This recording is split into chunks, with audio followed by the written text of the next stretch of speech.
Peace, everybody out there. The Real HD Show is brought to you by Soundtrack Your Brand. Soundtrack Your Brand and its contractual relationship with ASCAP and BMI allows us to play all music on the Real HD Show, all rights reserved. This broadcast does not deserve strikes from copyright algorithms, social media websites, because we have permissions. The Real HD Show is also brought to you by 107 USC 106, fair use. Videos used for educational purposes only. Get that intro.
When you saw the title, Blackjack, did you think I would be holding a card pack? Deal one out, another one fan tap, and if you get 21, that's a jackpot?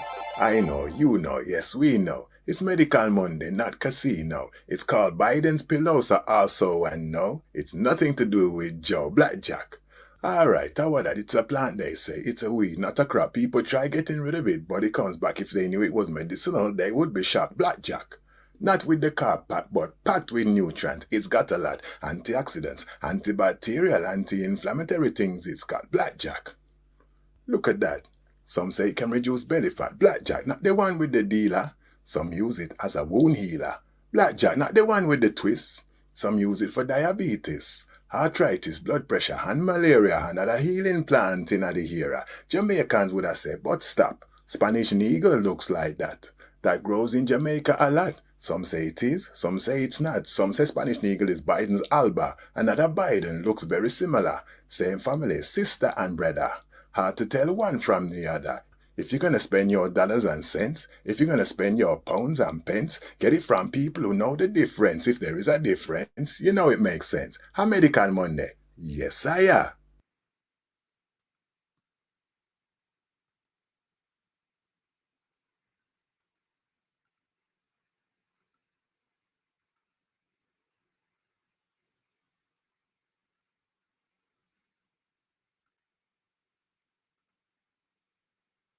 Some people have said they've seen some cartoons of my work on the internet that have been presented, and that it pretty well embellishes what I have been trying to say in my textbooks.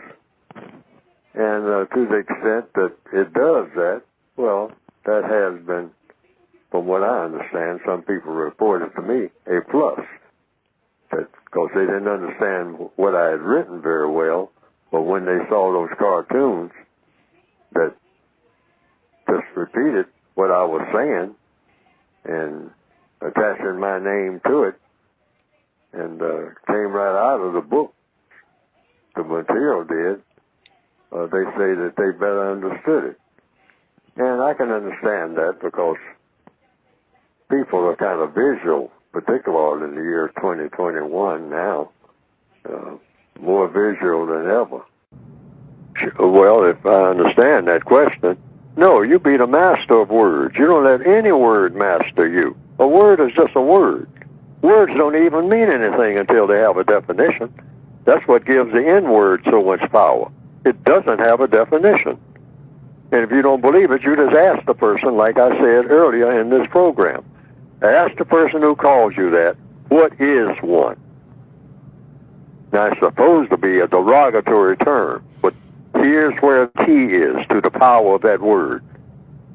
No dictionary tells you why it's derogatory. That's where the secret of that magic comes from. Any word that doesn't have a concise definition is extremely powerful. Wow. Why? Because if you use a word and nobody really can pinpoint exactly what it means and what it doesn't mean, all right? It's not just what it means, it's what it doesn't mean. Doesn't mean, yeah. Right. See, words have definitions, but you can use any word. You can make up a word right now and not give it a definition and go around applying it to different situations or different things or different people, and you can cause all kinds of havoc, all right, with a word that does not have a definition. Why? Because you have control of the word. You have absolute control over a word that you invented and did not give a definition to. And you can go around and apply that word to things, you can apply it to people, you can apply it to animals, and you can cause all kinds of chaos. Because why?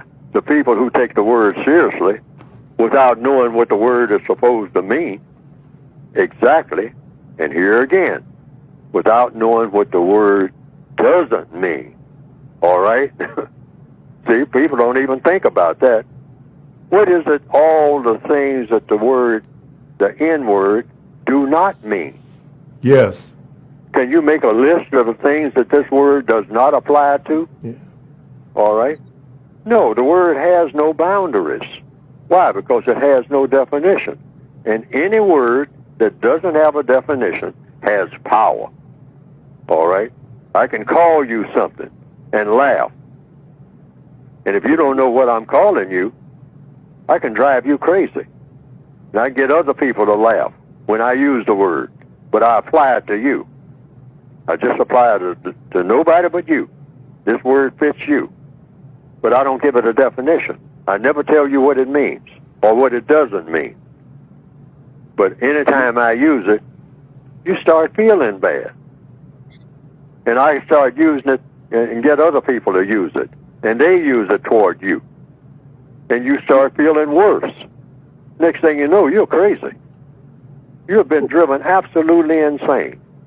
And I have complete control. But the formula is, you simply ask questions. Because what does the code say? All problems are solved through the process of questions and answers. So if the N-word is a problem, and with a lot of people, that word is a problem, it's no problem with me.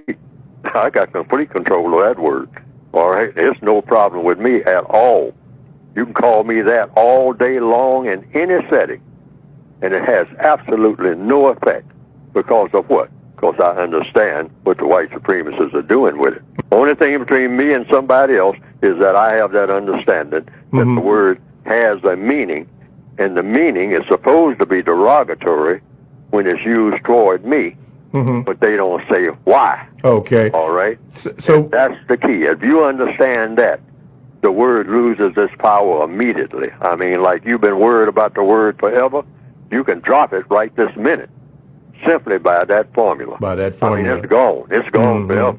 Nobody can ever touch you with that word. I don't care what they do. I don't care how many white people sit around all day long and write it on the walls. You can look at it and it won't mean anything. Why? Because you chose to think that it doesn't mean anything. That's just a choice. That's just a choice. So when those guys... That's a choice by you. You make that choice.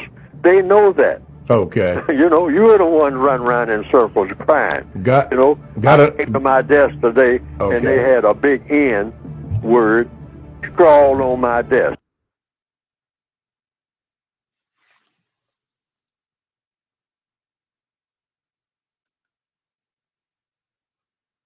Peace to everybody out there in the ethos, all my peoples. It's the Real HD Show. How's everybody out there doing? I hope you guys enjoyed all of the different segments that we brought your way. We have one more to bring you before we get started with the main show. It's about, we started a little early tonight because I wanted to get a lot in. Some Monday Madness on the Real HD Show, the higher discussion. I'm your host, Vic. It's prime time with a purpose. Don't get nervous. We about to go below the epidermis. That means we about to get deep up in this piece. And if you'd like to get deep too, this is what you do. Join us. Here's the live link to the show right down below. Jump on in. It's deep enough. We're getting deep enough to swim in. It's a Monday night. What else you doing with your time? Except recuperating from your manic Monday. I hope everybody's Monday was okay. I hope everybody made out all right. And we're going to hit one more segment because I thought this segment is really, really important. We often don't see enough of evidence of the great works of our ancestors. It can often have you feeling alone and often have you feeling like, you know, you and yours and your line of people that came with you and before you, your mom, your grandmom, your grandfather, your great-grandma, your great-granddad, didn't really accomplish much in this Western hemisphere that we live in.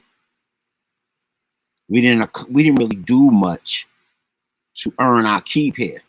So far from the truth, So we got a segment here called the Stolen Legacy Moment.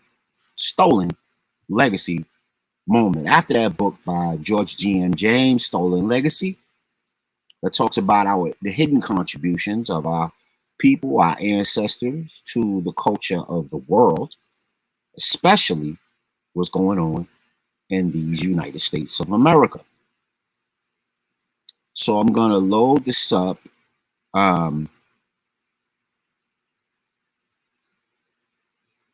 Yeah, give me a second, family, to find it. Shouldn't take long. Then I'm going to share my screen with you, and then we're going to load it up. And then I promise you, it'll be worth that wait. Because it'll show you something just a bit different than you've seen before or even learned before. Because they don't teach you this particular thing in school. All right, here we go. Got it? Got it. Good. Since you understood, would you stop scheming and looking hard? All right, here we go. This is our Stolen Legacy Moment, Real HD Show. I'm going to open up this screen, and away we go. De America, or first liberator of the Americas. He is notable for leading one of colonial Mexico's first successful slave uprisings, and would go on to establish one of America's earliest free black settlements. Gasper, often called Yanga, or Nyanga, was born on May 14, 1545. He is said to be one of the Brand people from the royal lineage of Gabon, located in today's West Africa, where he was born and raised before he was captured and sold into slavery in Mexico, and given the name Gaspar Yanga after his capture. Yanga was an enslaved worker in the sugarcane plantations of Veracruz.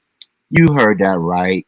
Gaspar Yanga, 1545. Look up the Battle of Guadalupe, also 1526. We've been here forever and ever and ever and ever. Let's get back to it, peoples. Mexico, while working under terrible conditions. In 1570, Yanga was able to convince some group of people, and with his group of new followers, revolted against their captors and were able to escape. They fled through the mountainous regions near Cordoba and established a settlement of former slaves called the Palanque. Yanga was able to bring the free slaves to a new settlement and established a community where they were able to live freely without any interference or disturbance from the Spanish authorities for more than 40 years.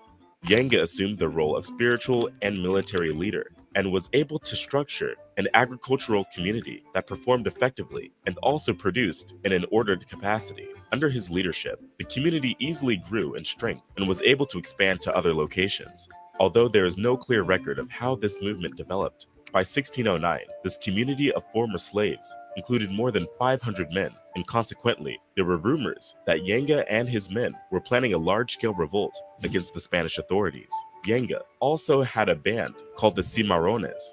While this group helped to ensure order and calm in the community, Yanga and his band were perceived as being a threat to the colonial system of slavery, as they acted in a daring manner and opposed activities of the royal commerce and authority. Indeed, Yanga and his men grew in power and influence and became a threat to the Spanish government. Warnings increased during the reign of Viceroy Luis de Velasco, and the Viceroy was alerted of a possible black uprising. According to the rumors, this uprising would see the runaways murder whites and name a black maroon as king. De Velasco didn't give much attention to these rumors at first, but rather ordered the severe whipping of several enslaved people who had already been imprisoned for other kinds of crimes. After some period, the band was implicated in the disruption and looting of trade goods. Yanga's maroon not only plundered the haciendas and farms in order to survive, they also attacked the Viceroyalty-era Mexico-Veracruz Road. This was along the Camino Road, also known as the Royal Road, which lies between Veracruz and Mexico City. It was an important road that connected the Gulf's main port with the capital of New Spain. The band was also held responsible for attacking nearby haciendas and kidnapping indigenous women. The continuous attacks became a source of trouble for the authorities. Throughout the colonial period, the roads where these attacks were prominent was the most used transit and communication route in the Americas, and its economic importance was essential for the development of Spain. The attacks got the Viceroy upset, and he sent some militias to subdue Yanga and his group. Their community was eventually attacked, and they tried to destroy Yanga and his group. They assumed that destroying the community and its leader would serve as a deterrent to other would-be rebellious slaves, that the Spanish authority over them was absolute. However, the fugitives were able to defend themselves on several occasions.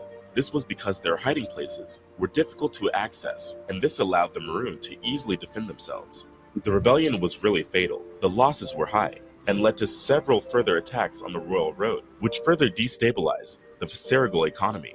The Spanish authority eventually became helpless, as this clearly proved that waging a war against the Maroons was an unprofitable and hopeless enterprise. In 1609, there was news that the Africans intended to kill the inhabitants of the capital and crown Yanga as king. This really got the Viceroy upset, and he quickly instructed the Spanish authorities to send a well-armed militia to defeat Yanga and his Palanque. The troop of about 550 were led by Pedro Gonzalez de Herrera, and they marched out from Puebla. About 100 soldiers in the troops were regulars, while the rest were conscripts and adventurers. The Maroons, on the other hand, were an irregular force with 100 fighters holding firearms and the other 400 armed with stones, machetes, bows, and arrows. At this time, Yanga was already old, so the troop was led by Francisco de la Matosa, an Angolan. Yanga was able to use his troop's superior knowledge of the terrain to resist the Spaniards.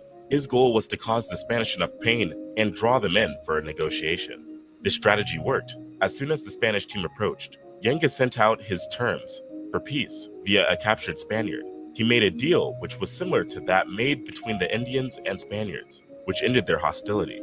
The Indians requested for self-rule and agreed to support the Spaniards if they were never attacked. But the Spanish authorities were not ready to give up just yet. They sent another group to Yanga and his palang, and they were faced with another strong defense from Yanga and his men. This time, both parties suffered severe casualties. After several other defeats, Yanga offered to make peace, but this time gave the Spaniards 11 conditions. Some of the most important conditions in his term was the recognition of the freedom of all of the Palang's residents prior to 1608, acknowledgement of the settlement as a legal entity, which Yanga and his descendants would govern, and the prohibition of any Spanish person in the community. And in turn, Yanga promised to serve and pay tribute to the Spanish crown. This took years of negotiations. Finally, in 1618, the treaty was signed and the town of San Lorenzo de los Negros was officially recognized by Spanish authorities as a free black settlement. By 1630, the town of San Lorenzo de los Negros de Saralvo was established. The town is located in today's Veracruz province and is now known as Yanga. In 1871, about 50 years after Mexico gained their independence, Yanga was designated as a national hero of Mexico and also named the El Primer Libertador de las Americas. Much of the story of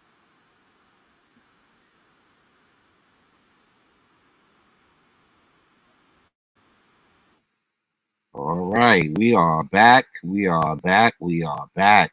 And that was our stolen legacy moment. Gasper Yanga, supreme liberator of a darker Mexico that nobody will tell you about. If you was feeling that on any of our early segments on the Real HD Show, please tap in. Let a brother know what you're thinking about. You know, we went over a lot of segments. I gave you a lot of information, man. We gave you, let's review. We gave you a commercial. Support that Total Package Energy. You know what I mean? All black company. Giving you an all black healthy product to improve your energy, libido, stamina, and vitality. So go support Total Package Energy. Go. Healthy for you. And then we came in real smooth with the AAT report. And the AAT report was about blackjack. Go check that. That means you're going to have to watch the show in its beginning to get that. We flew through it, though. We flew through these segments. Then we gave you the Elders and Ancestors Blueprint, featuring none other than Dr. Neely Fuller. And he talks about the mastery of words. Same thing that Brother Malcolm talked about, the mastery of words. Hit me in the chat and all of our channels. We blast them off to 5 Facebook channels: YouTube, Twitch TV, Twitter, IG, iHeartRadio, television, Mobcrush, D-Live, Trovo Nation. Everybody on right now, please put it in the chat if you think a mastery of words is important in these 2023. So that's what Dr. Neely Fuller was talking about. If you missed it, go back and check it at the beginning of the show. And then we took you to our stolen legacy moment, where we give you that proud information about how we and our ancestors have contributed to what's going on right now, currently on this planet. Because, of course, they would have us go into their Prussian school systems and read their textbooks, do their science, and do their method of writing, not knowing that we were the progenitors of all of it, and not give us credit for any of it. And we don't have a place in current or past technology, mathematics, science, or literature. And that is such the biggest lie ever created. So if you're on board with that, if that's on your frequency, if you tapping into that type of information that we dealing with tonight, jump in, man. Live link on the channel, streamyard.com, T66TP4Y65. There's no echo chambers here on the higher discussion. We just want intelligent dialogue. You can leave it in the chat, or you could jump on, get live on the stage. I'll let you in. You'll say where you're from, and then you can deal with what we're talking about currently on the show, because we got a lot to cover tonight, which is why I started a little bit early. Let's see what time we at now. We at 8:19, so that's a great time to really get it popping. You know what I mean? Because what do we do tonight? We're here for this tonight. Aliens. Rihanna and The Rock are all in. But why the aliens? Because the Department of Defense admits that the mothership is here. So that's what we're here for tonight. We're going to discuss that. We're going to get into it. And hopefully you will get into it with us. Before we get into those type of things, we have some other articles that might, wet your whistle, tickle your fancy, and just have some information that you need to know. Especially even you in the state of New York, or you are in the city of Rochester in New York. But wait, let's get to what we do. Power to the people news. That's our little slogan. Wait, what just happened? This just happened. Advocates back good cause eviction in Rochester. Now, a little while ago, last week sometime, there was a press conference right outside of the eviction courthouse over there on State Street, opposite side of State Street, where they have all courts: family court, criminal court, civil court, right? Eviction court. And they were trying to advocate for just cause eviction. Now, just cause eviction is a methodology or a bill that's being discussed all over the country in various places. Seattle having already passed just cause eviction. And it's really a method or a practice of preventing unjust evictions from landlords that want to raise rents unjustly, evict you for no good cause, or they just want you out because maybe they don't want to continue to collect Section 8 vouchers or welfare or whatever the original arrangement is. Maybe the neighborhood is gentrifying and they figure they can get more money from, because the neighborhood is gentrifying, so they want you out so they can charge double the rent on a gentrifying type of effort. So just cause eviction is the bill with the philosophy behind it being you have to have just cause why you are going to remove a tenant from your property. Now, a lot of landlords don't like this because, of course, it hamstrings them in ways that they want to, control the property. But pump your brakes. What happened during the pandemic and the moratorium was that there were a lot of low-level evictions that went through in the courts because everything was loosey-goosey and there were no reins or no accountability on what the courts were doing. And a lot of landlords got away with evicting a lot of people unjustly during that time period. And all you had to do was walk around Rochester, walk around Syracuse, walk around Buffalo, walk around New York City, and you will see people's stuff on the sidewalk.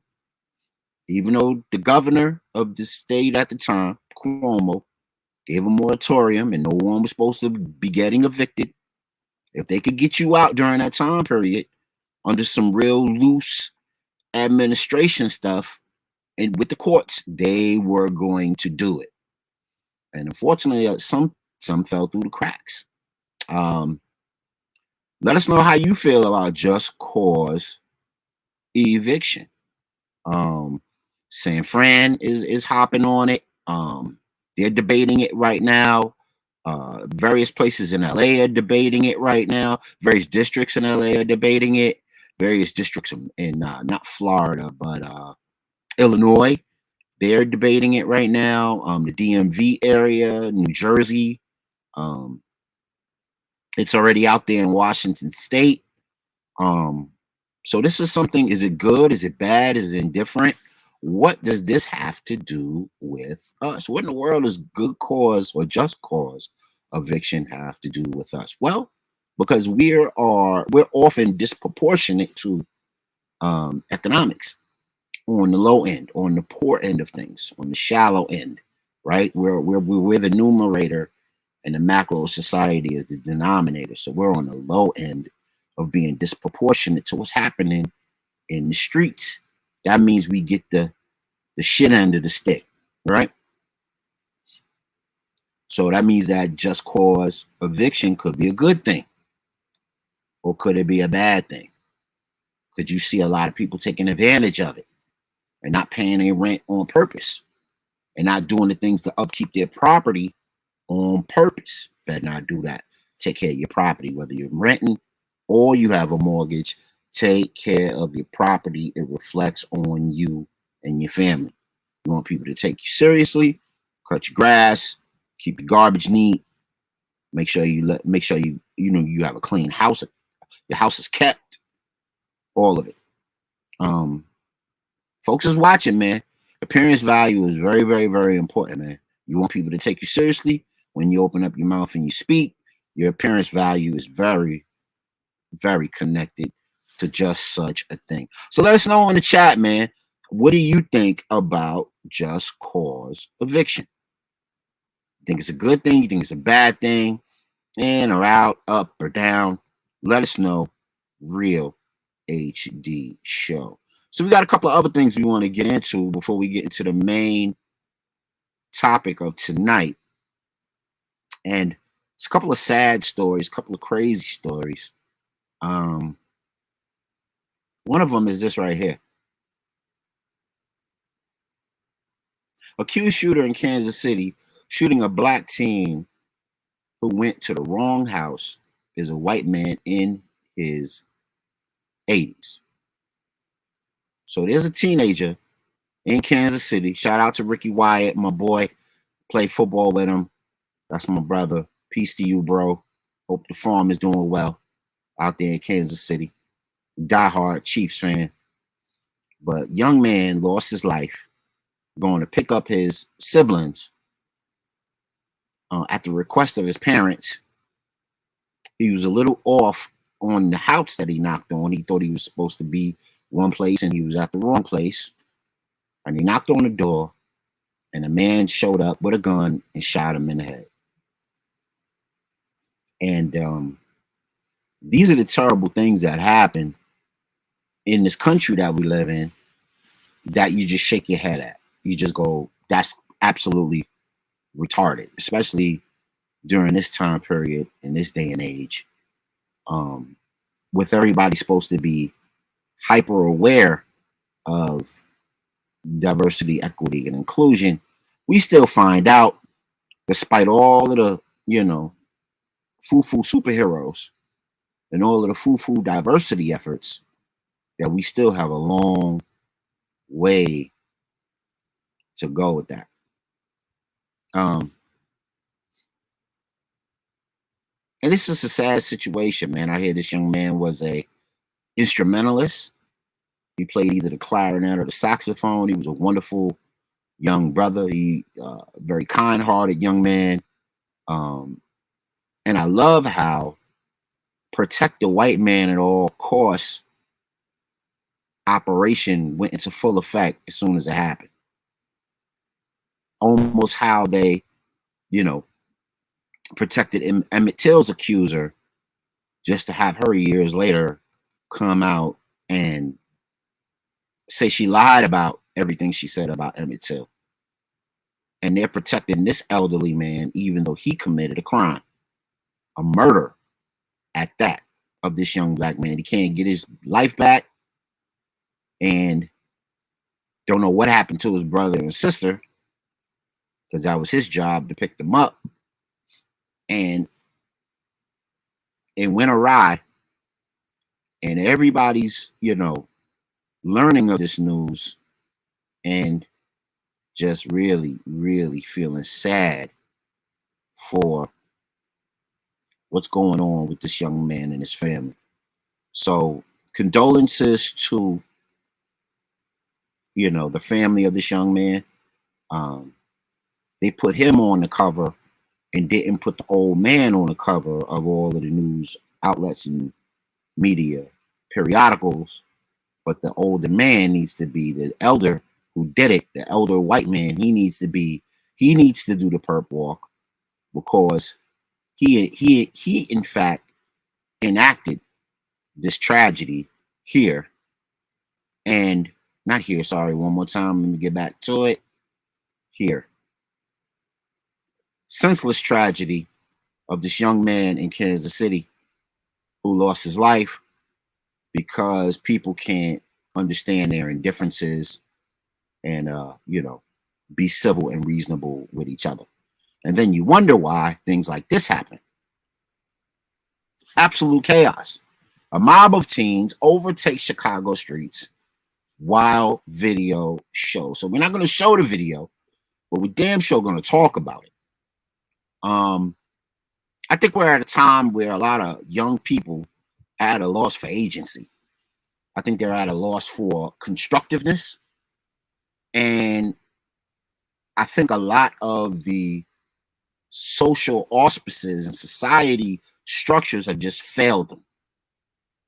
And I think when you see a mob just take over downtown Chicago, like the way this is at Millennium Park, I'm not sure.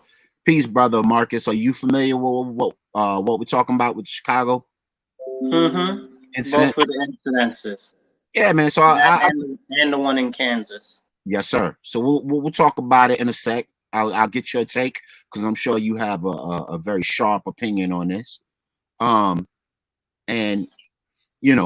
it's very, very interesting how all of this stuff happens and why it happens, and loss of agency happening over decades and decades and decades of crime and of time, and then of course you're not giving them constructive outlets to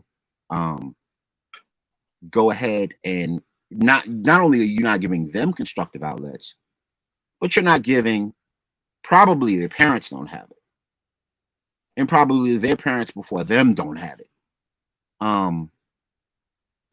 And then of course you got to be careful of the bombastic headlines that get pushed, because often we don't know the context of why such a thing has happened.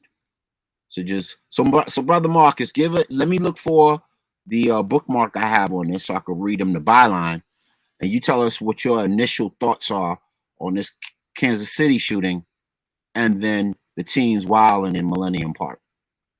Okay. You got it, bro. Oh, okay. I thought you were gonna say something about that. All right. So first of all, if somebody came to my house at 10:30 at night, they'd probably get shot too. Fact. Okay. So trying to put that on saying because he's white and there are some undertones of racism and stuff like that, maybe. I doubt it was racism. It was legitimately, unfortunately, substantiated concern for one's own safety. I live in a heavily black neighborhood. Heavily. I live in a heavily, what you would call disenfranchised neighborhood, or what's the other word they like to call us? I forget the other word, but basically, long story short, you got all these knuckleheads running around here. The other night, they had 4 different instances of shooting last night, okay, within a couple of blocks where I live. There are people running amok. They destroy, bash up all of the stores, break into all of the stores up and down the street from my house, Okay, you got cardboard in windows, you got what do you call it? Plywood in windows and all types of stuff. Okay, we got these knuckleheads running into stores and businesses. We see the issue like in Chicago there. We see other issues like in Dallas. We see other issues in Portland. We see issues all over the country. We see the multiple issues that we have had in Atlanta. So to say that somebody coming to your house late at night at 10:30 at night to somebody's house who apparently this guy, I don't know what's happened in his life or in his neighborhood, in his community, but apparently he had a ton of different signs that said, don't come on my property. One's with saying cameras, one saying no soliciting, one saying no trespassing, and all of this. They said that the kid, the boy, the young man, I should say, that the young man mistook this man's house for his family member's house a block over. Skullduggery. Skullduggery. That is it. No way. Was he sober? Because you had to have been high. Okay, to have that, to not recognize somebody's house. You understand what I'm saying? Your family's house? Are you serious with me? No, that sounds suspect. Okay. And with the way that this guy had his whole neighborhood and his whole yard and everything all locked up and stuff, he had already had a very fair concern for his individual liberty and sovereignty of his own private property. So to say that it's a black versus white thing, I don't know. But there's a video, and I wish I would have had it to share with you earlier. I seen it where this older black guy is like, living in a black neighborhood is hell. He said, because I went to bed last night, and this is what he said. He said, I went to bed last night, I didn't have any garbage in my yard. I woke up today, it's garbage all in my yard. He said, people have no respect for their neighborhood or their surroundings. He said, you can't even sit on your porch in a black neighborhood because you get shot up. Okay, this guy lives in Chicago by where that happened. He said, you can't live in it, you can't even sit on your porch because you'd be scared to get shot up. He said 3 o'clock in the morning the other night, they shot up the house next to him. You know what I'm saying? He said he knew the person there too, you know? So these are conversations that we're having. We're saying, oh, well, it's black versus white. It's not black versus white. I live in an all black neighborhood. The only people acting up in my neighborhood are black. They look like me. I seen these two stolen cars the other day. Okay. 2 stolen cars with like 8 people in both of them, 4 people hanging out each window. Okay. Driving around all crazy and reckless, all brouhaha. Okay. And then you're going to say that people shouldn't be concerned for people that look like me? I'm concerned about people that look like me because they're the ones that make me look bad. They out here acting like fools and all types of ruggedness, like they ain't got no home training like they used to say, right? Which goes into your next thing, which you were talking about, Millennial Park in Chicago, because they ain't got no damn home training, okay? Because you take the parents from the Generation X, you take the millennials, trash, both of them. Both of them are trash, okay? Very largely. And is it their fault? Not 100%, but yes, they have to bear responsibility for their own self as adults as well. Okay, we saw the, how do you say it? The elimination of the father in the household, right? That's played a big part as far as discipline goes in many households. We saw the what would you call it? The thisification or the castration of black males, basically, as a dominant influence in the lives of children where they are in the household, where you've got some woman yelling and screaming up at the man all the time, trying to give him a hard time about everything all the time, not giving him any peace of mind, any rest. And this is a very serious issue. So now we've got the fatherlessness and we got the fathers in the homes, and both ways males are being diminished in their ability to discipline their children. Because as a child growing up, your father is continuing to be dismissed as if he's not worth anything or worthless in your life. Even if he's in your life, how are you to look up to him or have any respect from him growing up? And this is the environment you're growing up in. But going back to the mob activity that they got going on out there, all of them need to be in jail. There isn't enough jail to put all of them in jail. That's the problem. Okay, the terms, So, how long, whatever. so let me jump in real quick. As far as the young man who lost his life in Kansas City, I'll say this. 10:30. Lost his life. I thought is he dead now for sure? Well, if he didn't lose his life, he's going to be in a significant disadvantage throughout his life.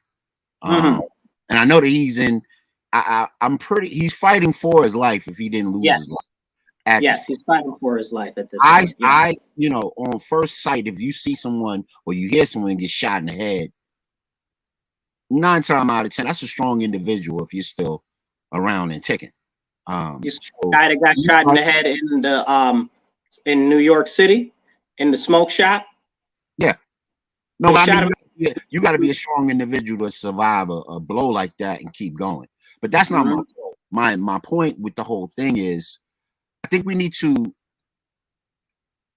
in today's day and time, based on how polarized so many things are, right? And how contentious and how much contempt people have for one another. I just think it was a poor judgment move on the part of his parents to send him in that situation. Whoever requested him to do what he did, that had him in a bad spot to get involved with that, I just think that's a poor judgment call. You don't send a kid that time of night in that type of neighborhood, to confuse anything and get involved in anything like that. You just don't involve them in that. You know what I mean? Like I always tell I have 2 grown sons, and when they were growing up, I always told them, yo, it's Friday evening, man. It's 11 o'clock. You don't belong in that street. You just don't. Ain't nothing good for you out there this time of night. Bring it on in, shut it down, and go at it another way. And, don't send a boy to do a man's job, a girl to do a woman's job. Their parents were in charge of those children. They should have been the ones to go and pick those children up, and perhaps this catastrophe would have been avoided. Now we could ring all of the hyperboles about race and dynamics and property and sovereignty and whatever you want to say. I just wish that the man who answered the door had a little bit more civility for someone who was courteous enough or timely enough to walk up on a porch and ring a bell and try to retrieve his siblings. We don't know the circumstance behind that. We don't even know if that's accurate information. I agree. I'm just talking about what we're getting from the news feeds. The news feeds is he went to go pick up his brother and sister. He went to go pick up his siblings. I don't know if it was a brother or a sister. I'm assuming that's what it is. But siblings nonetheless, younger kids, younger than him. And this is what transpired, this violent event. Allegedly. And I just wish the man would have had a little bit more civility. You know what I mean? Like, even if you got like a shotty or something to that effect, you could have gave the young man a warning shot. Boom, bust it off. No, you cannot. No, you cannot. No. Hear me out. Okay. If you didn't want the young man on your property, you didn't have to shoot him. You could have acted in a little more civility. Unless the young man was wilding out on your property. Now we don't know that he wasn't. Right, but we don't know that he was. So we're assuming a lot. All we know is that an older man jumped to a conclusion and shot the younger man in the head. We don't know that he jumped to a conclusion. We just know that he shot the man. Right, but that's lethal force, is what I'm saying to you. And there's no reason to use lethal force unless you feel imminently threatened. And if he's going to get his wait, just hear me out. If he's going to get his siblings, I doubt he's going to put his siblings in some sort of crazy situation for that to transpire, for them to be in danger, as well as him to be in danger, simply because it's a wrong house. So you go. And this is what's great about the Real HD show. We can agree to disagree and still have a conversation. So you go ahead, Marcus. Okay, let's chop it up here real quick. I'm talking about erring on the side of civility, Not So you believe yes, that this 16-year-old young man yes. who they tried to portray as being so intelligent and playing the bassoon and all of this other stuff, right? Could not recognize the difference in his family member's house and a stranger's house. Not to say that the guy was a stranger to him, but he could. No. You're to tell me that he could not recognize the difference in the houses. That you honestly believe that? Wait, that can happen. No, I'm just saying you honestly believe that. I used to drive not Uber Eats. I used to drive I used to do gig economy for not DoorDash. What was the name of that damn thing? Anyway, DoorDash, Uber Eats, one of the two. But we used to get a lot of Wegmans deliveries. And if it's at night, low visibility, you're rushing, a young man careless, you can make that sort of a mistake. You could definitely do that. Wait, especially if the MO, or especially if the culture of what you're doing is to approach the house and then like yell for the person that you want to come out. Hey, so and so, let's go. No, is that the best way to do it? No, but that may have happened, and then the young man might have been mistaken for someone who was trying to rabble rouse or start something up. Not making no excuses if there was bad behavior, but we don't know if there was or there wasn't. We just don't know. I'm just simply establishing the fact that you think that this young man, okay, who we're being tried to be made to think that he's intelligent or on the cap or whatever the case is, did not know the difference between his own family member's house, like, because he's not doing DoorDash, he's not doing Uber, he's not doing any of that. His own family member's house and this other man's house. Okay, that's an interesting thought process there, but I'll let that rest. I don't know what the heck transpired for the man to have to shoot him. I would have hoped that somebody wouldn't be in such a situation and where that would have to be the case. It's highly unfortunate.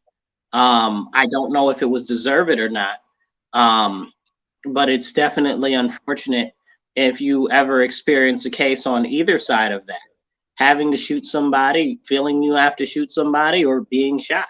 It's always an unfortunate circumstance. It's do I wish that wouldn't have had to happen? I wish that wouldn't have had to happen. I wish that wouldn't have had to happen, but I would love to see more information on the situation in that neighborhood. Maybe he's that guy, right? That doesn't like people coming on his property, or maybe he has the security cameras and the no trespassing and the no soliciting and all these other signs in his yard for a reason, because there has been disruptive, unruly behavior, theft or break-ins and stuff like that. Like, they break into stuff all the time in up and down the street in the neighborhood that I live in. I couldn't imagine that somebody wouldn't feel fearful for within reason if that were to be a circumstance in their neighborhood. I don't know what went on there. I wish that it hadn't. But for me to immediately put it on race and say that there was some racist stuff behind it, I'd say there'd be no real reason for me to believe that, unless you have some other sort of history behind with this man where he has displayed racist tendencies. Now, what I will say, and this is where the concerning part comes in, as I mentioned earlier, the buffoons in my neighborhood that act all crazy look like me. They look like you. We live in Rochester, right? The majority of the ridiculous crimes that we see on a daily basis, who do they look like? Who do they look like? They look like us, right? Yes or no? I agree, but here's the thing. We're living in a time when, we're living in a time when what we experience is on a sensational level. That's the whole part of what we're doing tonight. That's what the show is based on tonight. Sensationalism, aliens, sensationalism. What's happening, right? And a lot of people, this is how they get their news. This is how they get their daily bread, through sensationalism. And that My takes them in, and it happens on both ends of the spectrum, not just on one, you know. But we're living, that's the way that people are getting fed these days. This is how people are getting their information and then being told, and they respond in a sensational way or a reactionary way to common things. And nobody's immune to it. We're not in a common time anymore. Have you seen the behavior of I'm not disagreeing. I'm just saying that that's where we are.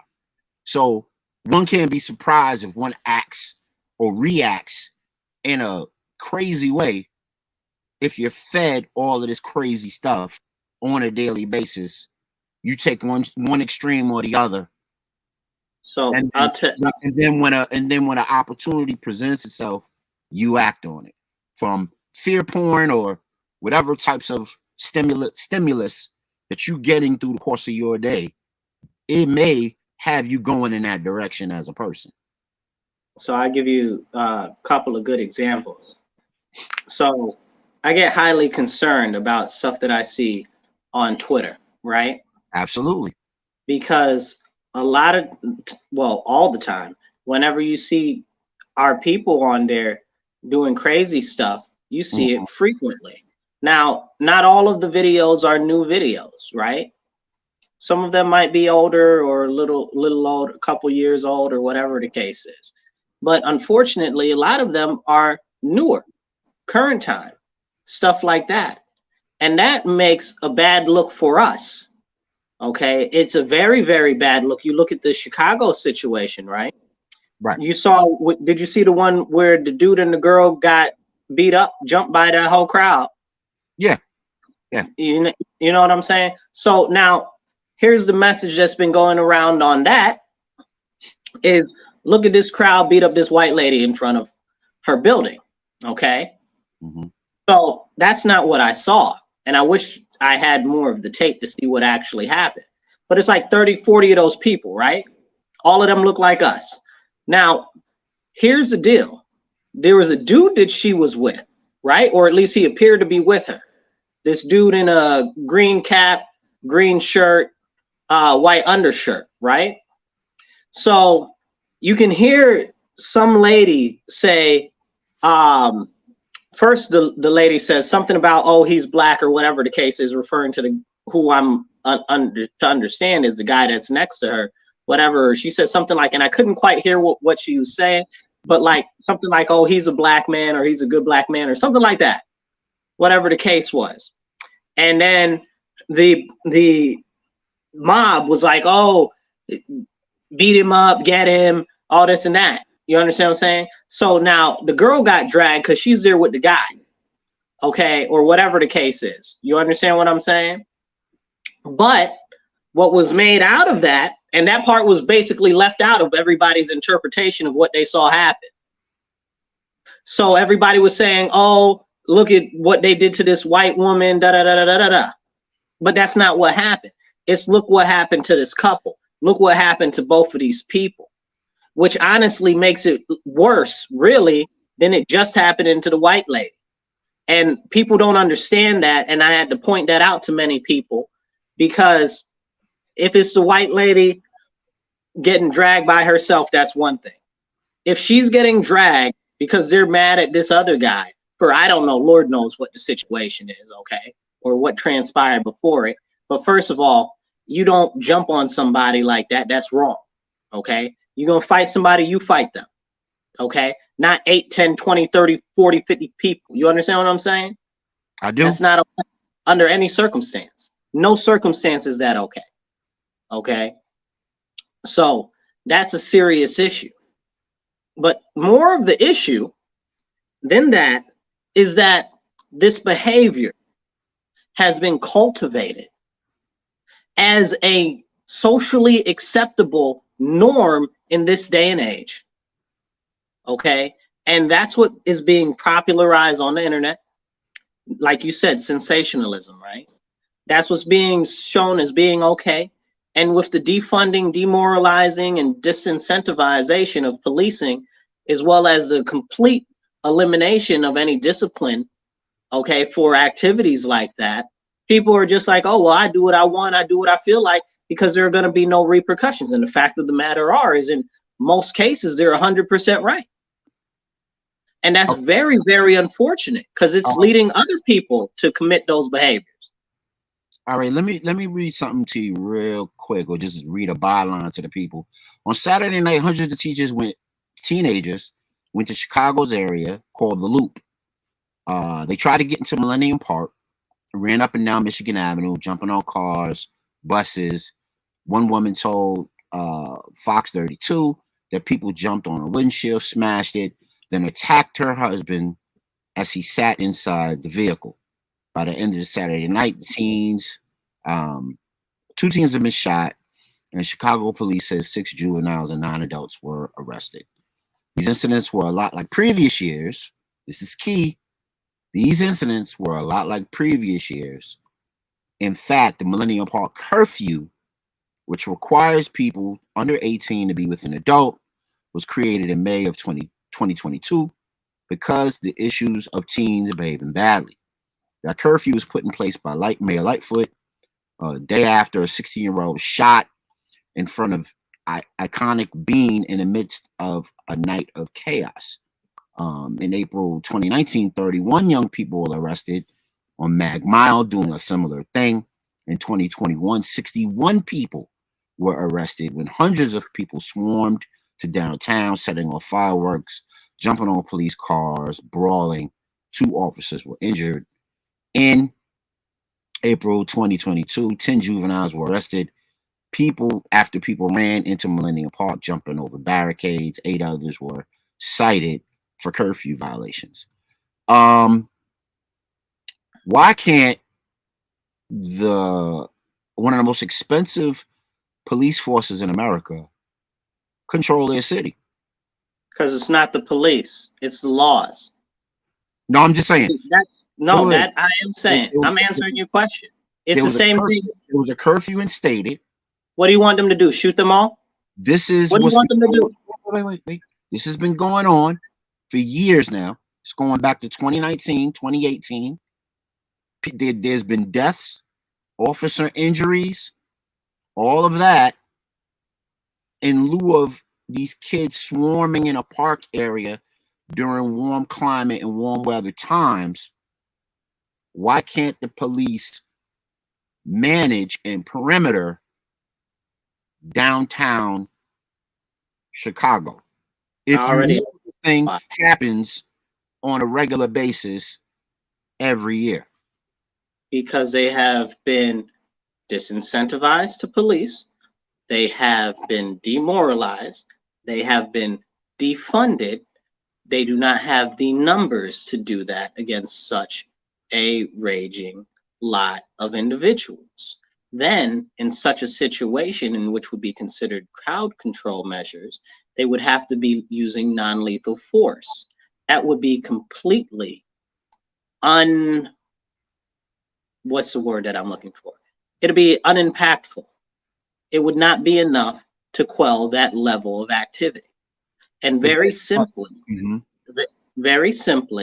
it's not the police, it's the laws, because they feel as though they will not be punished, which the way that the laws are, they will not be punished. You've got the new mayor-elect, Brandon Johnson, talking about, oh, don't blame the children, don't blame them because they don't have, how did he say it? He said, it's not constructive to demonize the youth who are starved of opportunities. Bullshit. They know exactly what they're doing. They know what's bad behavior and what's socially acceptable behavior. But the problem, again, is this behavior is becoming socially accepted as the norm because of the laws, because there is no punishment and there is no actual, like, what would you say, repercussions to their behaviors because of the laws. Okay, that's the same thing that we see here in New York State, the bail reform, the less is more, the raise the age. I can't think of the other two right now, but those two, these laws are adversely impacting societal behavior because people are being able to get away with more and more stuff they keep upping the ante, upping the ante, upping the ante. It's like when you have kids that if they try to do something and you don't discipline them right now, they'll try to take it another step further and see what they can do then. And this is exactly what we're seeing. And this is exactly back to what you were saying, is why can it not be handled? Because it's completely out of hand at this point, because it's a behavioral norm. Well, It's a behavioral norm. The laws to curtail this have not been effective for over 5 years. Okay, so do you remember in New York State when bail reform was passed? Through multiple administrations? Same thing with bail reform here in New York State. I don't know if I buy that, man. I tell you this. Sounds like, So, hold on. That sounds like inept government to me. That doesn't sound like government that's operating in a capacity where they're solving problems. That sounds like a government that is trying to kind of get around what is already a troublesome issue. And I think things like this is what cost Lightfoot her job. Why can't you come up with a way to secure that if you're spending millions upon millions of billions of dollars? I see police officers riding around in brand new vehicles. They get it every year. So you telling me that you need police officers to ride around in more vehicles, or do you need more police officers on foot? You need more police officers, period. Right, exactly. To perimeter what could be an explosive area. I mean, if you could build a wall in California, why can't you build a wall around Millennium Park? No, don't do that.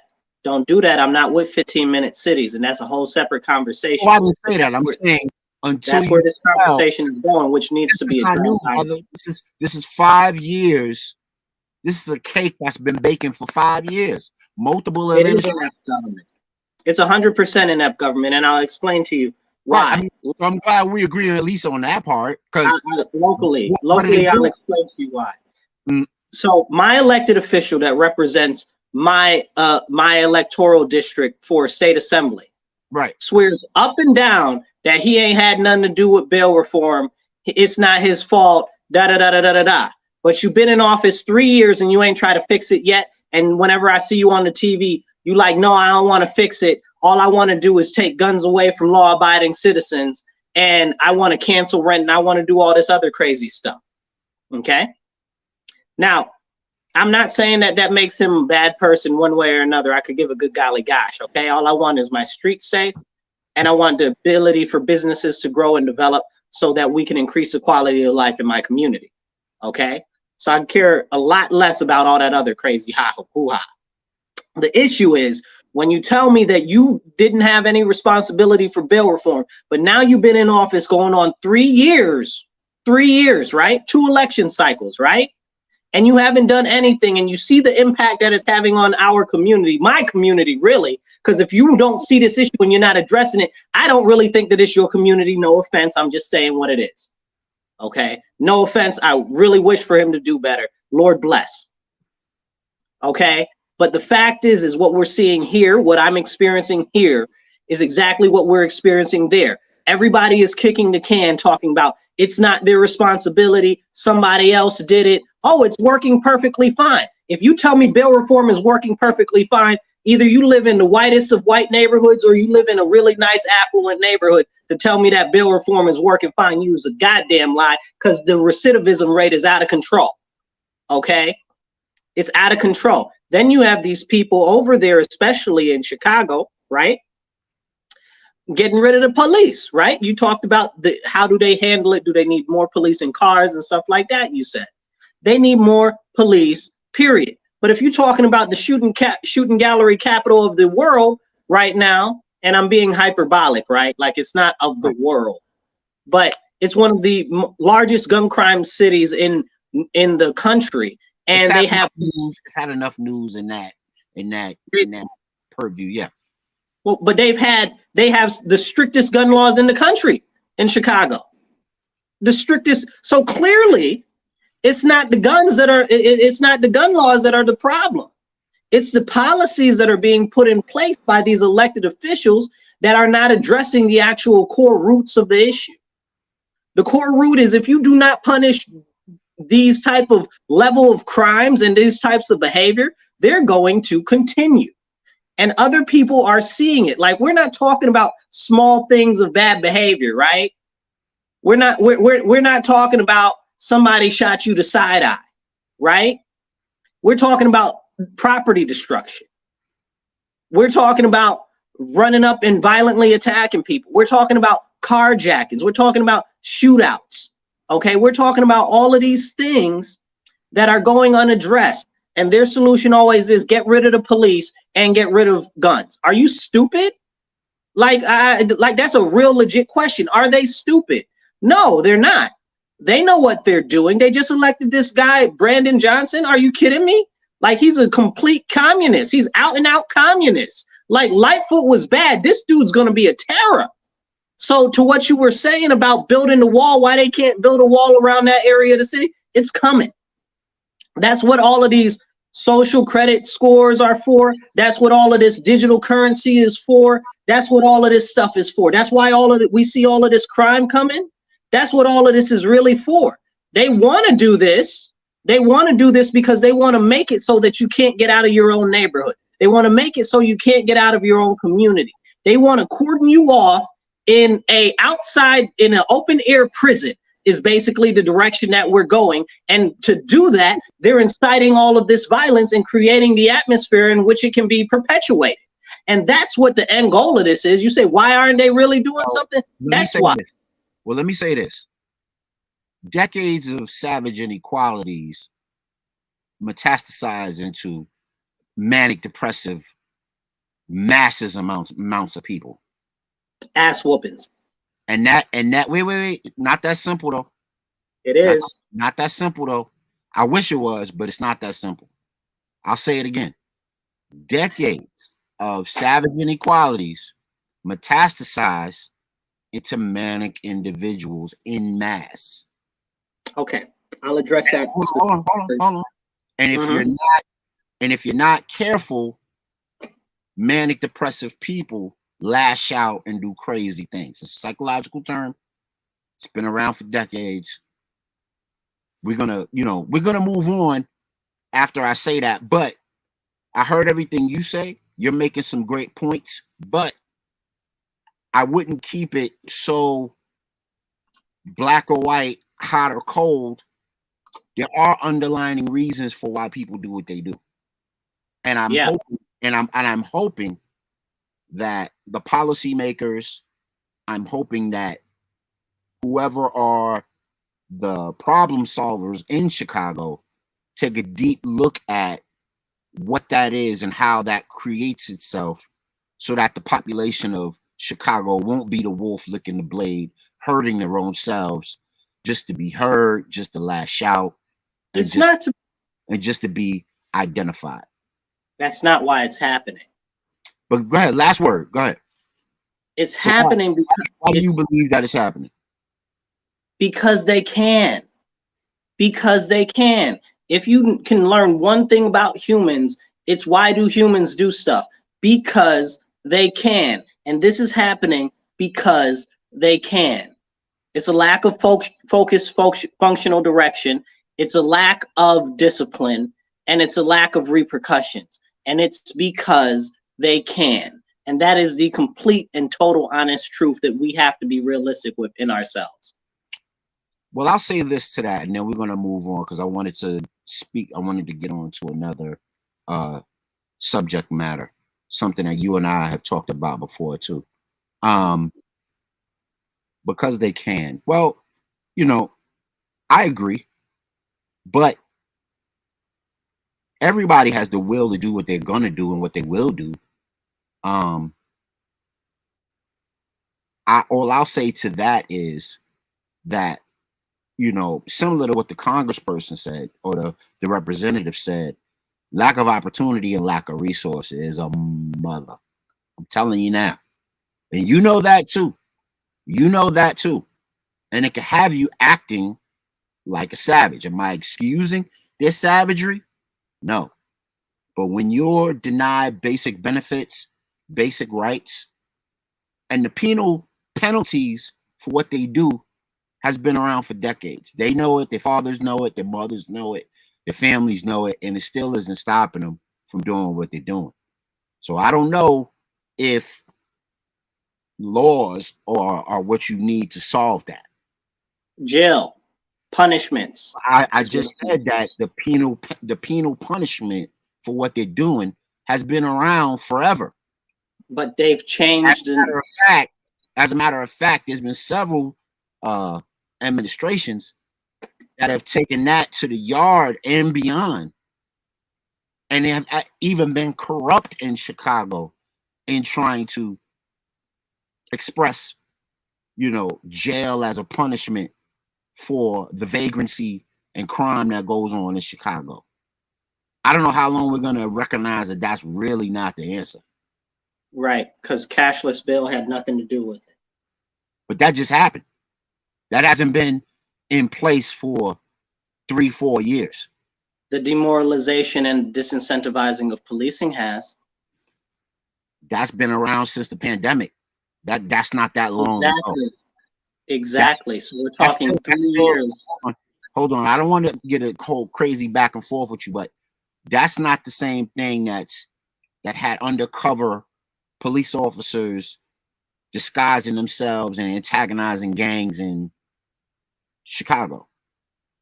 That's a separate conversation, but worthy of conversation. I disagree, though. I think a lot of this metastasizes itself into what we see right now. But let's jump on to something else, man. Let's jump on to something else.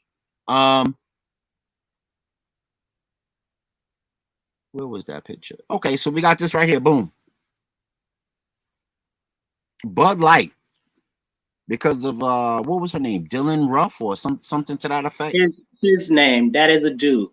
Her. Dylan Mulvaney. Him. Dylan Mulvaney. It's a dude. Dylan Mulvaney. I agree. You ain't gonna get me to disagree on that. I don't even think it's. He tries to pass himself off as being trans, which I've never actually heard him say, right? So he just says that he's a girl now, right? This many days of girlhood, right? It's out of control, and people are feeding into that nonsense, talking about women have bulges. No, they don't. No, they don't. I don't even honestly think that he's homosexual. I definitely don't think he's transgender, and honestly, I don't even think he's a sissy. So yes, I can't with that dude. I think we're seeing the evolution of a lot of the forced policies in regard to gender and sexuality, having companies take major hits with the will of the people. I think people know when something's trying to be forced on them. And I think this trend is gonna continue, because whether you're for a lot of the gender policies or you're not, you don't have to force medicine down my throat in order for me to take it. What's your thoughts on that? My thoughts are people refuse to stand up for what's right and just in our country because they believe that at this point they'll be canceled or they'll be called phobic of something, or because they might get in trouble at their job or whatever the case is. So they sacrifice their morals, values, and principles and keep silent and refuse to stand up. It's highly problematic, honestly. I think this is people standing up. You take that sort of a hit, $4 billion for the popular brand. It's the NBA playoffs right now. This is a popular brand. I think people are standing up. I think they're showing it with their wallets right now. A little bit, but they need to be more vocal about it. This is one small incident, right? We saw the Riley Gaines incident. You saw Riley Gaines, you know that what happened with her, right? No, tell it to the people. So Riley Gaines is a swimmer. She was the one who was competing professionally. Oh yeah. and I know that story, but continue. Yeah. Yeah, and she was beat by the dude that called himself a woman, Right. Leah Thomas. Right. Okay, so she's been speaking up and advocating for women's sports. The Right. other day, she was at a college. She was speaking up. She was doing a speech there and presenting, and these woke trans mafia people, the woke trans army, ran up in there, disrupted that, chased her away into a classroom, and she was stuck there for 3 hours while they were trying to hurry her away. They were putting their hands on her and everything, and then locked her in the room for 3 hours, demanding ransom. Come on now, this is what happens because people have allowed it to get to this point. And right now we see there are very few of us who are willing to stand up and speak up and be vocal about these issues that are going on, about the perversion that is being forced down our throats. I will not participate in their psychosis. Okay. With the Budweiser thing and the $4 billion missing, that doesn't mean anything to Budweiser. That doesn't mean anything. It means a little bit, but what they're getting paid on the back end. They got insurance that covers those losses. Right. I'm not saying it's a tremendous loss for them nationally and internationally. I'm saying it makes a statement, for at least a semi-statement for the men in America that don't want that. So you do tell people what you want by how you act and what you consume and what you stand for. And like go ahead. I was gonna say, but you're like, oh, they lost $4 billion. So what? That's not even anything to them. They're a $130 billion company. They didn't even notice that. They didn't even take a hit. No, I'm not saying that. I'm not saying it's damaging their books. I'm saying it's a social statement. Is what I'm saying. I'm agreeing with you. But as far as a social statement, and this is positive and also empowering at the same time, right? Because we're seeing people take active action and vote with their wallets, so to speak, or whatever the case is. And I encourage that all the time. Okay. Don't buy products from these woke corporations. Don't let your kids watch Disney. Don't let your kids watch Nickelodeon because they're pushing all this queer gender nonsense ridiculousness. Okay. Androgyny agenda is what it really honestly is. It's got nothing. It's gone far surpast the homosexual thing. It's androgyny, which will erase straight people and homosexuals. It's time for us to join together and push back against this new androgyny agenda, in which that men can be women and women can be men, and you can be one way this day or you could be a chicken tomorrow. It's honestly extremely aggressively concerning, and people are going to have to get more vocal. Are they going to have to vote with their wallets? Absolutely. But we need people to stand up. We need people to speak up. We need people to demand difference be done in the political realm. And we're seeing that in certain various parts of the country in where there are laws starting to be put in place. But then we have places like Pittsburgh the other day where they have this drag story time for kids. And then they got like 150 people out there trying to wave gay pride flags and all types of nonsense. And the craziest thing about that is, have you seen this new drag stuff?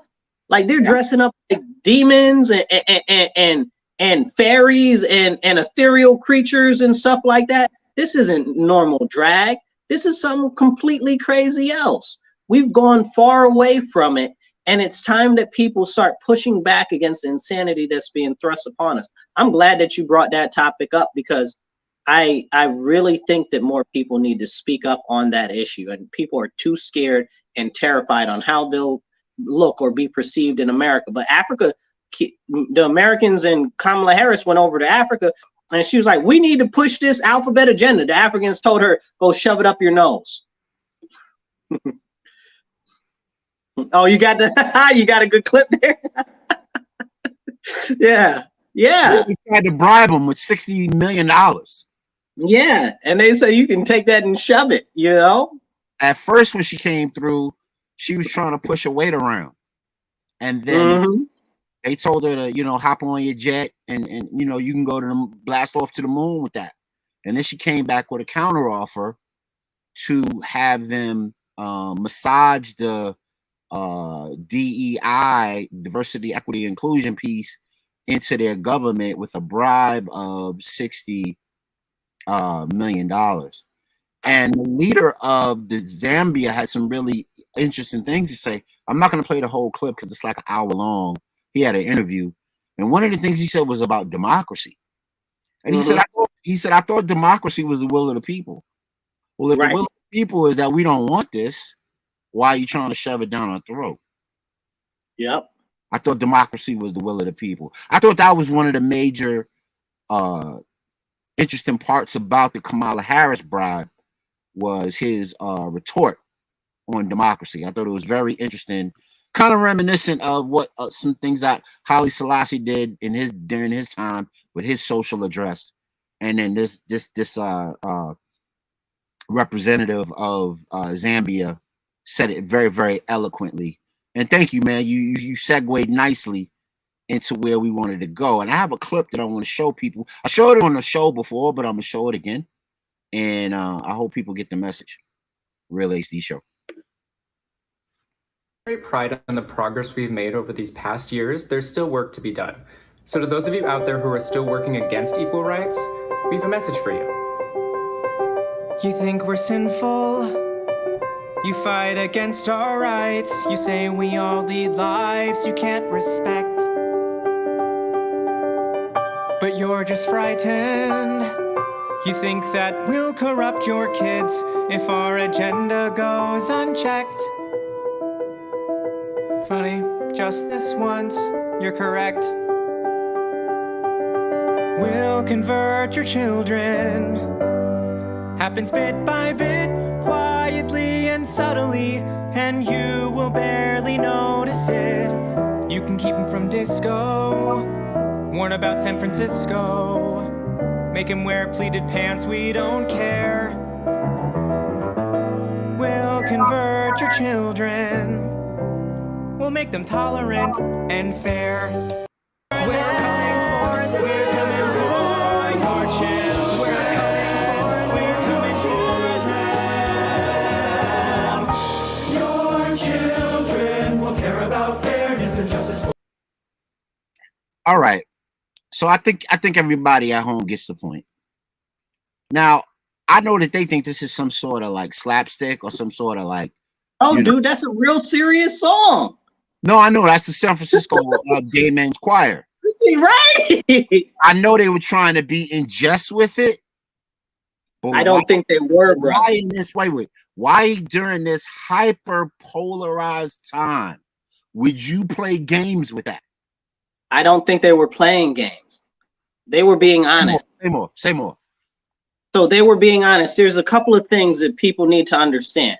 So for one, and I'm going to give a funny example, right, to start off. So Hulu, right? You know Hulu? Yeah. Everybody knows Hulu. Most people know Hulu. Yeah. Hulu started off and they had their commercials. They said that they were an evil alien plot to destroy the world. So I'm like, never. I will never partake in Hulu. To this day, I do not mess with them. You know why? Because they came out right away and said exactly what they were about. They were about softening the mind and making you able to be easily manipulated and become a dullard. So this is what they call truth in advertising, right? So where there is some truth mixed with some fictition. And that's exactly what they did. They said, listen, we're going to tell you exactly what we're doing.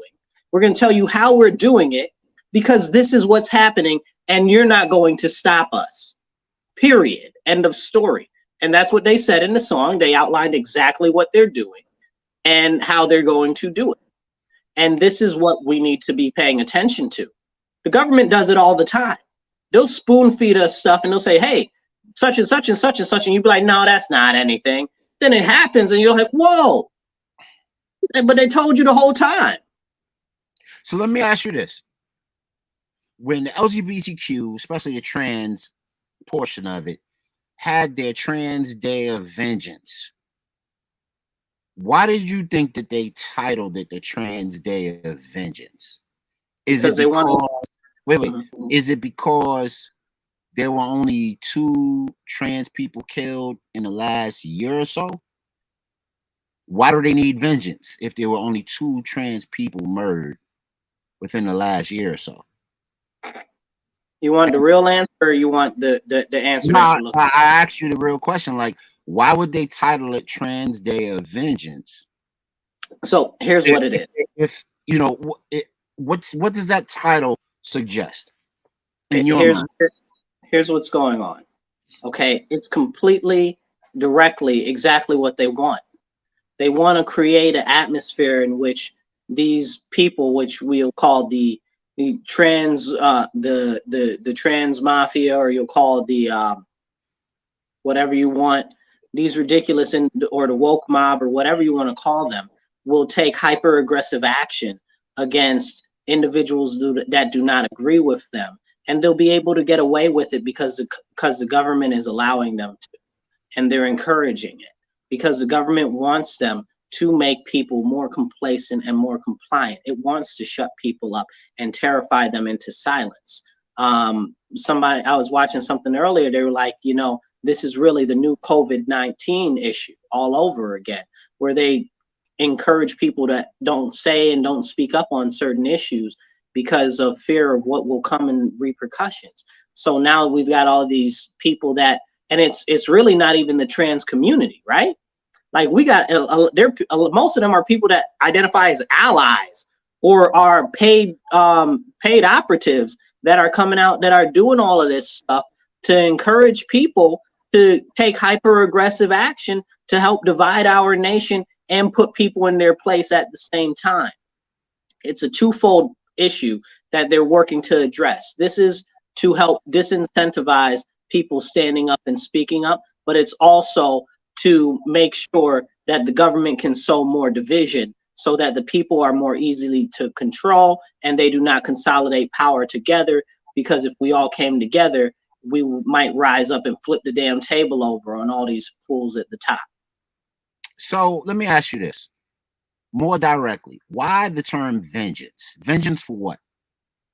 Vengeance denotes that there was some terrible wrong done, and you have to get justice for the terrible wrong that has been done. So what was the terrible wrong that was been done, and why do they feel as a population that they need to get justice for that by any means? It's a lie. It's based on a lie that trans people are under attack.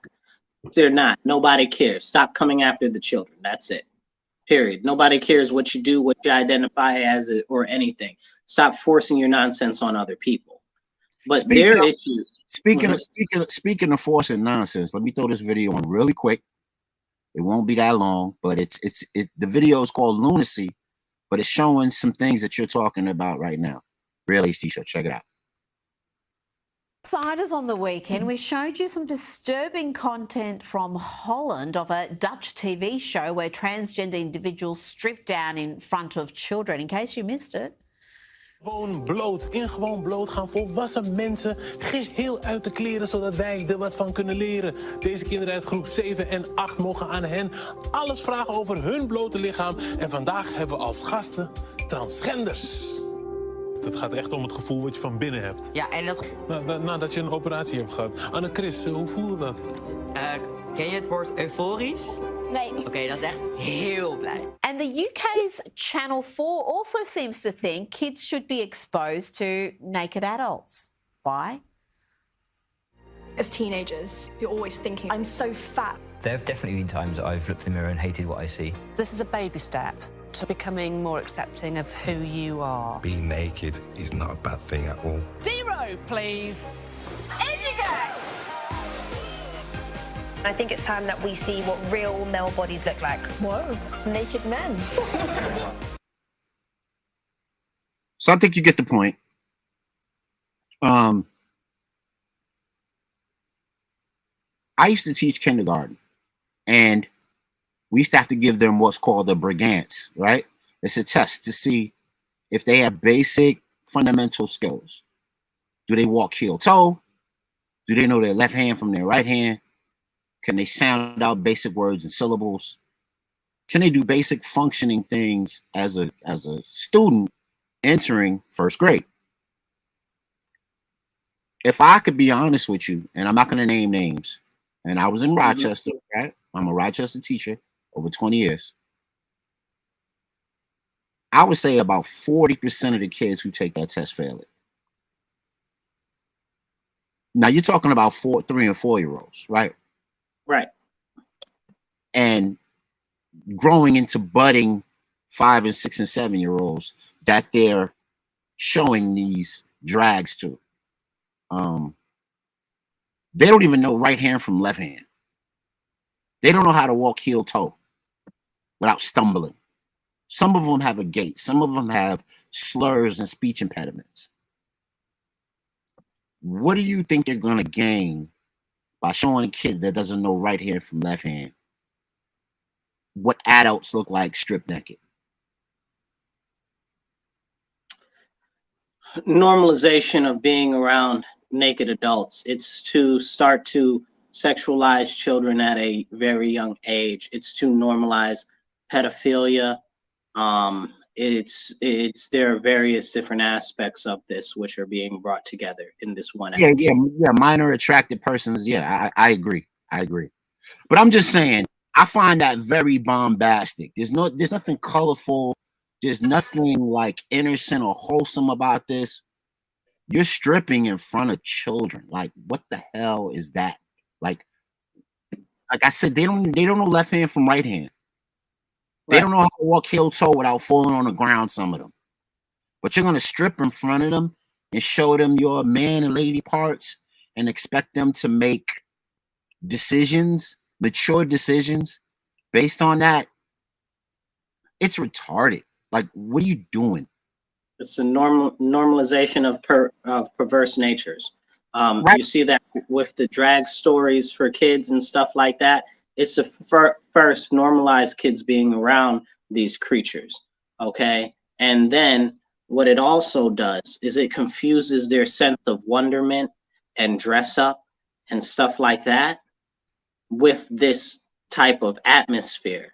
And then they can take it from there to the next step, which is the same thing with them showing these naked adults to these children. They can then take it from there to the next step, whatever that next step may be. Looking at different acts, teaching them about different acts, which they are doing in schools. They're trying to lower the age for that. We've got a bill right now in the Senate, in the state Senate, okay, sponsored by one of our very dear senators in the 57th district of New York State, okay, Miss Baruch, okay, and that's not okay. No, it's not. No, it's not. It's not, but they're trying to tell us it's okay, and they say that, oh, if you don't agree, then you're wrong. No. This isn't Giving a kid a lap dance is not okay. Bro, don't even get me started. It's not okay. Drag story hour where you give kids lap dances and you take their faces and you try to put it next to your behind. That's what was waiting at the further end of that video, because that video was cut up of the different LGBTQ events in which they feature children. Why would you give a child a lap dance? What the hell? Did you see the one with the little boy performing? That was performing? Oh my God, I gotta find that video and send it to you. First off, it was like a performance on a stage or whatever, and like catwalk too. So first they marched the little boy down there. First of all, the boy's dressed as a girl, right? With a dress on and a leather dress, clad and everything. Den's got is that the little boy with the rainbow eyebrows and all of that? I don't know if he had rainbow eyebrows, but he had the long braids. Maybe.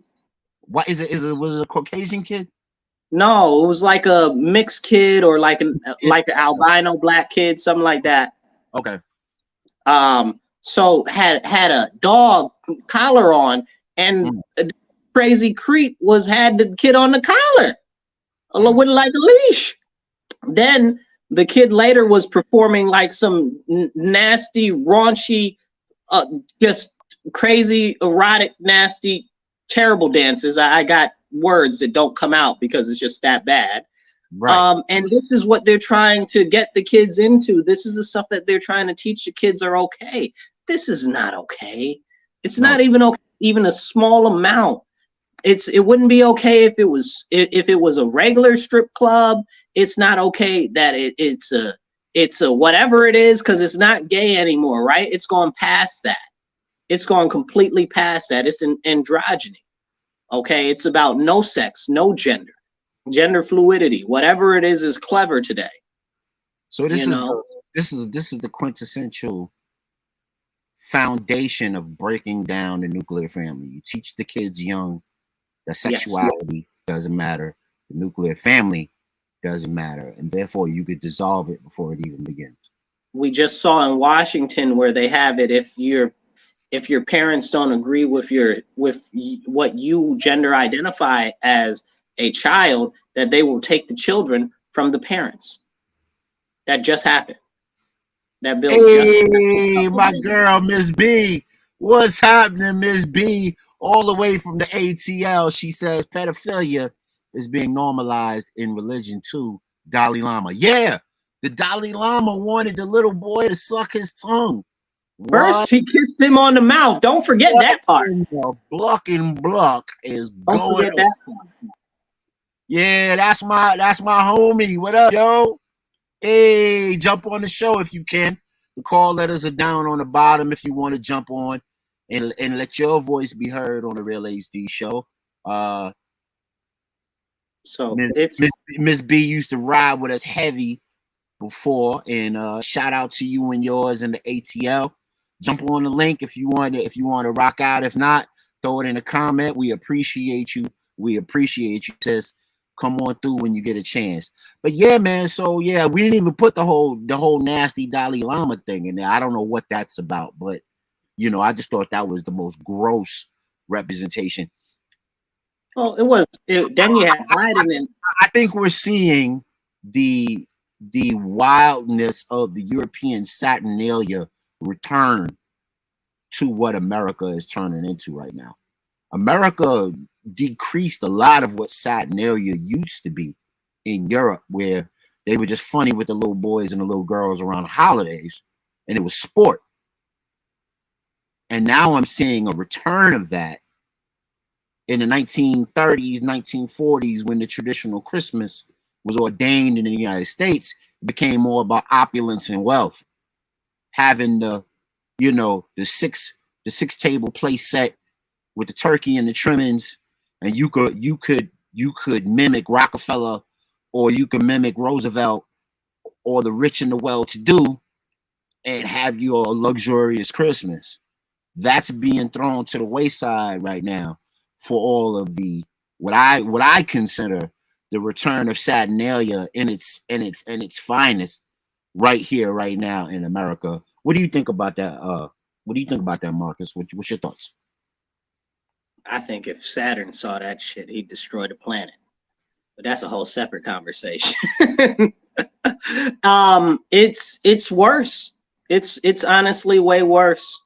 Like we're going complete. Here's the real issue, right? It's not just one thing. This isn't just one agenda. This is multiple things coming together towards one common goal, which is the destruction and elimination of the nuclear family and parental rights, so that the government is in control of all of the people individually on an individual level, so that they can be in complete and total control. It's complete subjugation. That's what everything is about. Activate that barcode on the birth certificate. That's what everything is about. And this is where we are right now. And it's honestly something we really need to be pushing back against big time. People say, oh, well, this one thing is this one thing is that. It's all honestly connected. All of it. The whole climate change madness, the whole limiting your mobility madness, the whole educational collapse madness, the whole weakening of the dollar madness, the whole issue with all of the pollution being let loose into the atmosphere and into the soil and into the water madness. It's all about power, control, and subjugation is what it goes back to. And in the end, it's going to go to deletion. Okay, they're working on deletion.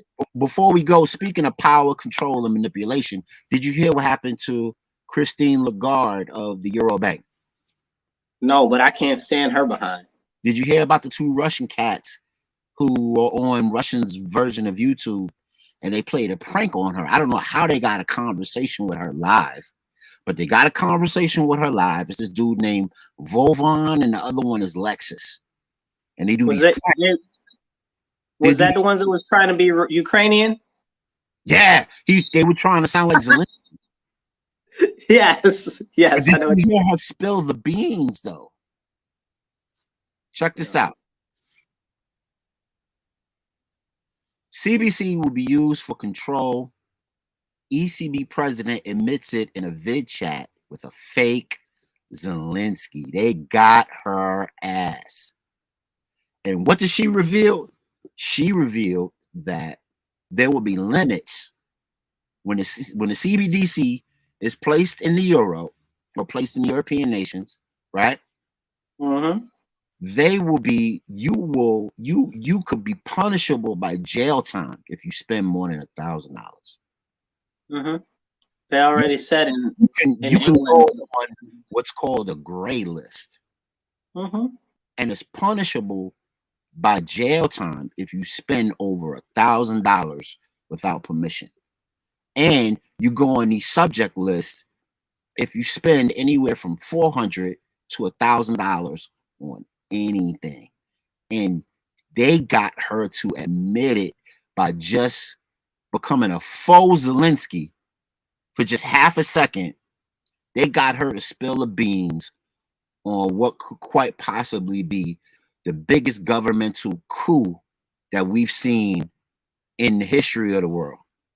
And she gave up before all this goes into practice, because of course, you know, in India they're already using the CBDC with the rupee, and that's going to be like the test pilot area to see if it can be done around, like, you know, the indigent populations.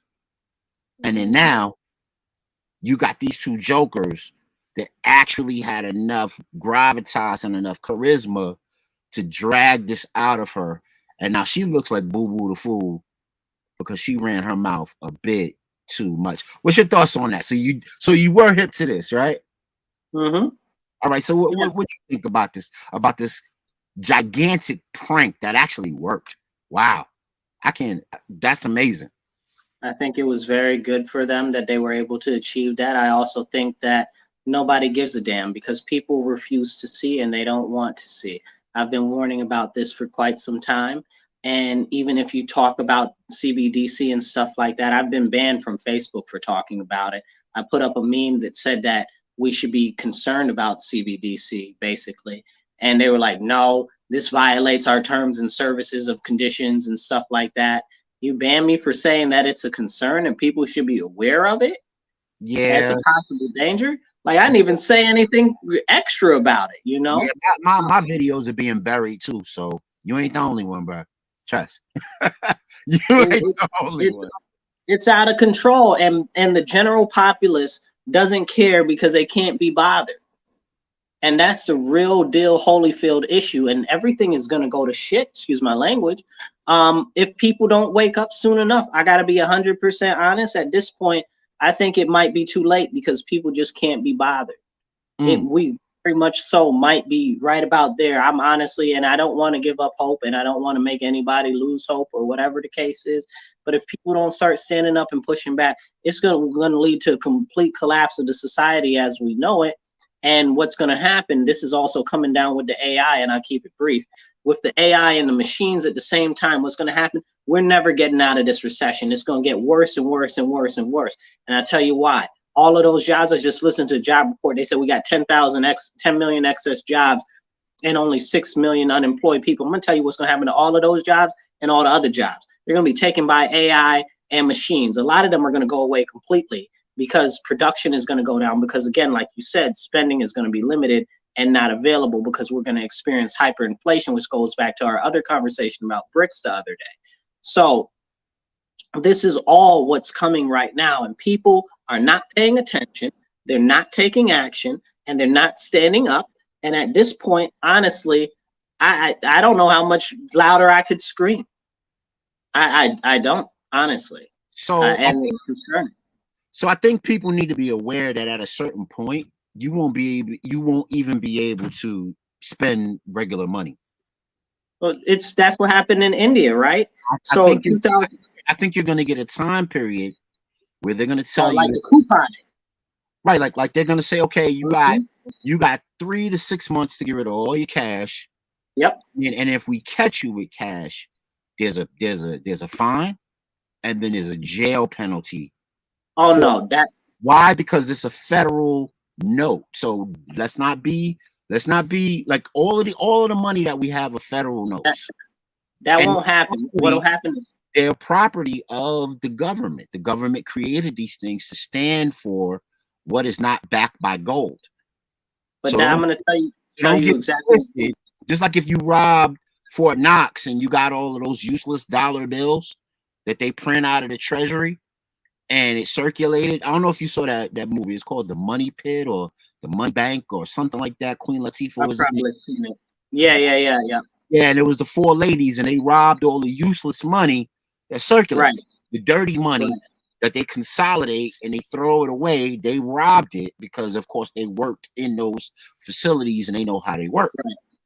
But now I believe that at a certain period of time, you're going to get a period, and they're going to say from 3 to 6 months or a year or whatever it is, you go into your own personal safe, and you better translate that money into something that could be a good or a service that you can keep, because you will no longer be allowed to use that as an instrument. You need to do it. You need to do it now. And if you do, might be punishable by jail time. You need to do it now. I agree. The banks are collapsing. What's his name? Warren Buffett said more banks are going to collapse. If you're not familiar with Warren Buffett, he's one of the #1 investors in the history of the world. Of course. My listeners might not be. So continue. So he's one of the #1 investors in the history of the world. He is very notable to be politically influential and stuff like that. He said more banks are going to collapse. I want to tell you what happened with SVB since SVB Bank collapsed, the Silicon Valley Bank. $1.5 trillion has been removed from our banking system. People have taken out $1.5 trillion. I don't think people understand how much money that actually is currency-wise. So banks are looming on defaults and collapses. If you can, take your money out, put it into tangible goods, or whatever the case is. I don't want to scare you or anything, but the fact is, just like you said, brother, in India, 2016, when they switched over to the digital rupee, what happened is, India is very vast and most of the population is very rural. So they said, hey, you only got this period of time to come in and exchange your money in for the currency, right? So and not enough people, lines were miles long, and they couldn't do it, right? So when that happened, their money was worthless. They had no money. Many people went bankrupt because of that, because they weren't able to get the exchange in time. So, and that's what we're going to see over here. We've seen similar situations before, but if you guys watch anime or anything, watch Ghost in the Shell, the series, and then watch Ghost in the Shell, the second gig. It legitimately runs down everything that's happening in the direction that we're going. Yes, what you're mentioning about with SVB is like the equivalent of when Deutsche Bank collapsed and how it hit the market. The dip at the market. So when Deutsche Bank collapsed, it's kind of the equivalent. But more to your point, because of them at that point, they weren't trying to usher in the CBDC. This is more of a blatant step in that direction. Yes, it was. Yeah, it was also about the cryptocurrency, collapsing cryptocurrency. Y'all better watch out for your cryptocurrency assets. They're coming for them. They're going to make them go to zero. Federal Reserve Chairman Powell said that out his own mouth. Then Janet Yellen said the same thing. What's his name? Charlie Munger, another very famous investor that's very influential, one of the richest people in the world, said the same thing. They telling you what they about to do. This goes back to what we were talking about earlier. They're coming for your children. They coming for your money. They letting you know what's about to happen. You're not listening, you're gonna miss it. Yeah. You Yeah. know? So with that being the case and what they're doing in France and what the young teens did in Chicago, should we be taken to the streets? Should we be letting our displeasure with this be known? Should we be letting that smoke be known so that they're very cognizant that we know what they're doing and they know what we're doing and we're showing it out loud in a demonstrative way? Or should we do like what we do on the Real HD show and do this? Play chess, not checkers. What's your thoughts on that? And we'll close out with that. We need to be playing Go. So if you're not familiar with Go, it's another strategy game that's 10 levels higher than chess. What we need to do is we need to make our displeasure heard, not like what they're doing over there, not like what happened in Chicago. We need to be going in unison, in unified unity to our elected officials and say, this is what we do not want, but we have to go to them in mass. We have to go to them in an orderly fashion. I promise you, operatives will be in there trying to destabilize stuff. They must be, because if we are to let this happen, it will be the destruction of the complete middle class and all of those in poverty too. You'll see a wealth expansion like never before, and it will be the people that have not and the people that have all. Yeah, man. So you heard it, man. We had a great higher discussion tonight. Marcus and I volleyed back and forth on several issues, but that's just what we do on the Real HD show. It's your voice, your victory. You get to come on here and say your piece the way you need to say it, but say it with your chest. We love it. It's all about the discourse so that we can move on and provide some practical decisions, practical applications and decisions and progressions into the rest of what we call this 21st century so we can stick and stay. Tune in Wednesday when we will jump into the alien piece. We didn't get to do that tonight because Marcus and I got on the Chicago piece and a lot of other pertinent issues that were very, very important to dive into. But we will get to the Chicago piece, and tune in Wednesday because we will get to this Freaknik documentary.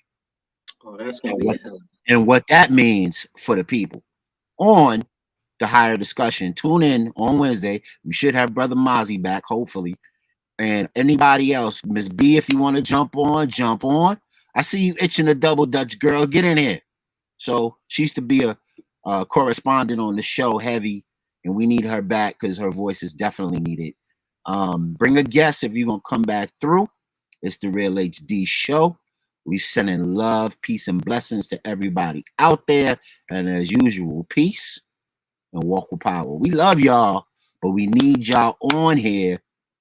You know what I mean? Not every other show, every show, so we can get to the bottom of all of this faux nonsense going on in our society today on the Real HD show, the high discussion. Peace, y'all, and we will see y'all on Wednesday. We see you, Miss B, down in the A. Hold it down, girl. We'll talk to you on Wednesday. Peace, y'all. Love on each other.